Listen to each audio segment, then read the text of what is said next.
नमस्कार दोस्तों, अब हम पढ़ने वाले हैं प्रत्यय। प्रत्यय क्या होता है? धातु प्लस प्रत्यय। यानी इस क्वेश्चन में आपसे पूछा जाएगा कि धातु क्या है या प्रत्यय क्या है। तो मैंने मोटे मोटे तौर पे यहाँ पे 10 प्रत्यय लिखे हैं, जिनके मैंने बता रखा है कि ये धातु के साथ कैसे जोड़ेंगे ना, ऐसे करके देखते हैं। पहला प्रत्यय आपका कत प्रत्यय। यदि किसी धातु के साथ कत प्रत्यय होगा तो लास्ट में या तो त के साथ विसर्ग आएगा या सिर्फ विसर्ग आएगा। अगला आपका कतवतु। कतवतु में क्या आएगा? आपका वान आएगा। कतवतु में आपका वान आएगा। फिर लिखा हुआ है त्वयत। त्वयत में आपके लास्ट में वयम आएगा, वयम। अनियर में, अनियर अगर कोई प्रत्यय होगा तो उस धातु में, उस धातु के साथ क्या आएगा? नियम।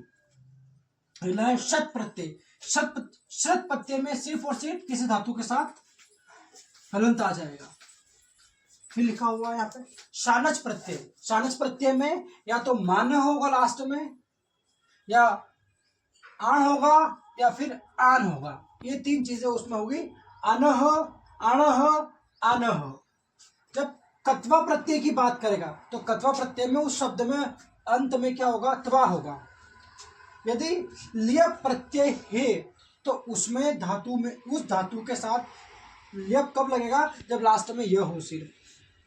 अगला तुमुन प्रत्यय। तुमुन प्रत्यय में शब्द के अंत में आएगा तुम आएगा।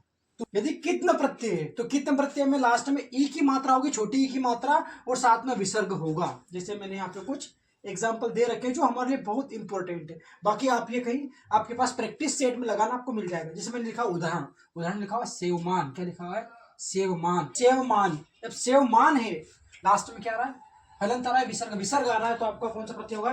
कत्वर्तु प्रत्यय होगा। लेकिन यहाँ पे अगर ऐसा होता, सेव मान होता, माना होता, तो आपका यह होता शानच प्रत्यय।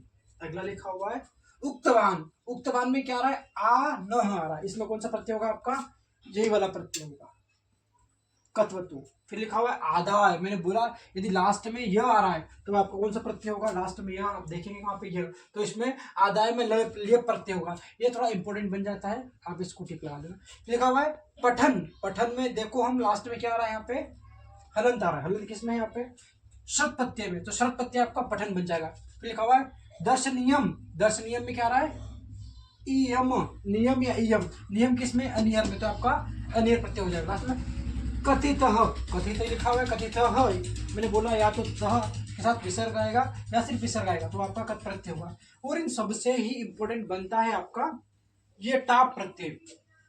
टाप प्रत्यय में अजा या फिर बालिका या फिर बाला करके, बाला करके आपका इसमें आएगा।